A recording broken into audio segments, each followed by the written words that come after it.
կողմ քվեարկեցիք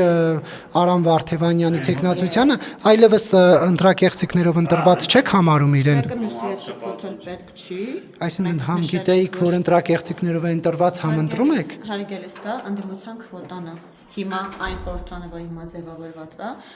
է այնպես, ինչպես ձևավորված է, այդ մասին խոսել ենք, այո, ասել ենք, որ ընտրակեղծիքներով են այն քանակով ներկայացված, որով որ ներկայացված են մեր ընդդիմադիր խմբակցությունները, եւ բնականաբար որևէ կերպ այդ թողեք թափուր մնար, եթե կարծում եք, որ իրենք վիճահարույց էին, թողեք թափուր մնար, հատկապես որ ԱԺ-ի աշխատանքի վրա էական ազդեցություն չէր ունենալու։ Դա իհարկե մոտեցում է, որը կարծում եմ արմատական մոտեցում է, եւ մենք պետք է հասկանանք, արդյոք մենք ցանկանում ենք հենց սկզբից գնալ այդ ճանապարհով։ Մենք քննարկել եւ որոշել ենք, որ գուցե առաջին փորձով պետք չի դա անել, հետագայի համար կմտածենք։ Համենայն դեպս իրենց տրվել է որոնք դուք կողմ եք քվեարկել այն պատճառով չի, որ շատ երազանքների փոխնախագահ էր պարոն Վարդևանյան, չնայած ինքը գուցե այլ հակառակ այդ հարցի վերաբերյալ։ Խոչընդոտեք պարոն Գաբրիելյան։ Իրենց պետք էր տալ նվազագույն թվով ձայներ, որ իրենք կարողանային ընտրվել, ունենան իրենց փոխնախագահ, ձայները տրվել են։ Այդ պատասխանատվությունը ես եմ վրա վերցրել, որովհետև խնդիր չեմ տեսնում այդպես։ Հայաստանի Հանրապետության սահմանությունը այդ պաշտոնը նախատեսել է ընդդիմության համար, այդ պաշտոնը իրենց տրվել է, բայց հիմա ես ներողություն եմ խնդրում, պետք է։ Գիտե, պարոն Գաբրիելյան, դուք էլ չեք կողմ քվեարկեցիք, ձեր համար այլևս ընտրակեղծարարուժ չէ, ինչպես Նիկոլ Փաշինյանն ասում է, 100%-ով ընտրակեղծիքներով ընտրված ուժ է։ Սահմանությունը հետևյալ կերպ է, եթե անգամ ուժեղ Հայաստանը հավաքեր 1%, երրորդ տեղանքած ուժը հավաքեր, ասենք 0.8%, միևնույնն է, ազգային ժողովի 33%-ը պետք է լինի ընդդիմադիր պատգամավորներ։ Այսինքն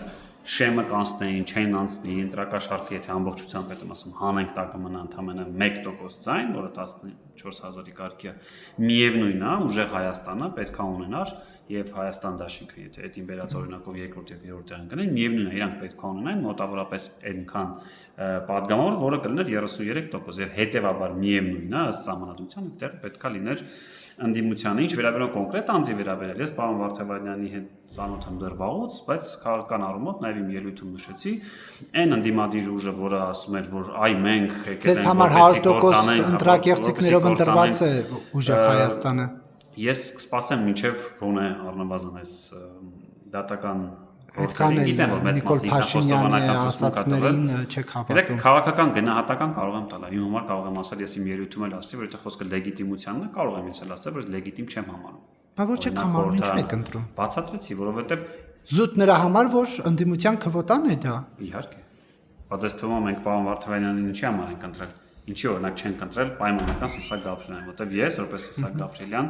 որը քաղաքացիական պայմանագիր խմբակցությունն է այս խորհրդանում ներկայացնում, չէր կարող առաջադրվել այդ պաշտոնը։ Բայց եթե վիճահարույց էիք համարում եք ուժին, գուցե չընտրեիք, թողեք թափուր մնար։ Եթե անգամ հանենք ամբողջ թվերը, ինչ ուզում եք։ Հա, բայց չեք հանել, չեք հանել։ Ձեր ասած ընտրակեղծիքներով են իրենք ներկայացված։ Հայաստանը լիներ մեկ այլ կուսակցություն, որը կզբաղեցներ երկրորդ տեղը եւ 1%, պարոն Գաբրիելյան, հիմա մենք ունենք ուժեղ Հայաստանին, որին Նիկոլ Փաշինյանը համարում է 100%-ով որովհետեւ քաղաքական առումով էլ ասում են, ոչ պարոն Փաշինյանը կարծեմ մոտ 70% չէ, սկզբից 100 էր ասում, հետո դարձրեց 70։ Հիմա ես առաջնային հայտարարություն եմ խոսքիմեջ, այսինքն այստեղ մաթեմատիկայի ու թվաբանության մեջ չենք, էլի քննության չենք, որ 100%։ Բնականաբար քաղաքական խոսքում, այդ թվում հայոց լեզվում, այդ թվում բոլոր լեզուներում կան որոշակի, այսպես ասած, ոնց ասում փոխաբերական իմաստով ասած, որ երբ որ դու մեկին ասում ես 1000 անգամ ձեն տվեցի, չես նկատի չունես, չէ՞, որ ինձ 999-ից եկավ 1000-րդը ու այդ խոսքը ասեցի։ Ինչ վերաբերում է նույնց եմ ասում պարոն Վարդևանյանին։ Ես որևէ խնդիր չեմ տեսել, ընտրել են քաղաքական ուժի ներկայացուցիչին Ռուբեն Ռուբինյանի հանձնարարությունները կատարող ազգային ժողովի փոխնախագահ, որը որ հայտարարում էր ամբողջ ընտրապայքարի ընթացքում, որ մենք որպես քաղաքացիական պայմանագիր կուսակցություն իշխանության գալու դեպքում կործանելու ենք Հայաստանի Հանրապետությունը կամ չգիտեմ վերածելու ենք Ադրբեջանի վիլայեթի։ Հիմա այդ ուժը, որը որ կարծում է, որ մենք եկել ենք Հայաստանը վերացնելու, եկել է 53 հարցի մոտ 6 ժամ, բոլոր հարցերին ինքը sense պրոֆեսիոնալ կերպով արդարանալով համոզում է մեզ, որ մենք իրան ընտրենք ԱԺ փոխնախագահ, ինչի չընտրեմ, դուք իմ տեղը եք չեք ընտրի։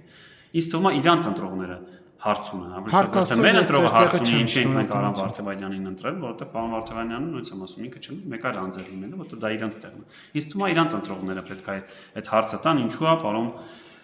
Վարդևայնյանը կամ անձերից վերանանք, որտեվ իր հետ անձնապես որևէ խնդիր չունեմ, առավելից որ ճանաչում եմ շատ վաղուց, երբևէ չենք անցել իրար հետ որևէ գծեր կարմիր վիրավորելու տեսանկյունից, նկատի ունեմ ուժեղ Հայաստան։ Թող իրենց ասեն, չեն ընդհանրապես եկել, որպեսզի կատարեն ազգային ժողովի նախագահի հանձնարարականներեն, ազգային ժողովի նախագահի, որը իրենց ամբողջ կարծաշարի ընթացքում ասում էին, որ գալիս է կամ ուզում է էլի գա իշխանության, որ կործանի Հայաստանի Հանրապետություն։